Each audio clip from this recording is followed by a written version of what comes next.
দুনিয়াতে যত অদ্ভুত অদ্ভুত প্রশ্ন সব আপনি মুসা আলাহিস সাল্লামের মাথা থেকে পাবেন। বিভিন্ন বিষয়ে আল্লাহরে প্রশ্ন করতেন। সাইয়েদনা মুসা আলাহিস সাল্লাম আল্লাহরে বললেন, আল্লাহ আপনি আমার এমন একটা জিকির শিখাইয়া দেন যে জিকিরটার শব্দ আপনি আর আমি ছাড়া কেউ জানবে না।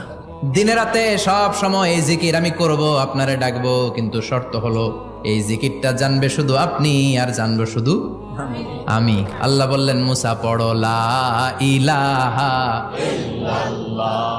মুসা আলাইহিস সালাম কয়, মাবুদ এটা তো জাতীয় জিকির, সবাই জানে।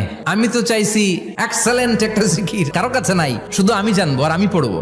আল্লাহ বললেন, মুসা এই লা ইলাহাকে যদি এক পাল্লায় রেখে দাও, তাম বিশ্ব, সাত আকাশ, সাত জমিনটারে তুলে যদি তুমি আরেক পাল্লায় রেখে দাও, লা রাজাহাত কাফাতু লা ইলাহা ইল্লাল্লাহ, মুহূর্তের মধ্যে লা ইলাহার পাল্লা ভারী হয়ে যাবে। ও মুসা, তুমি যতই এক্সক্লুসিভ জিকির চাও, লা ইলাহার চেয়ে দামি জিকির আমার কাছে নাই।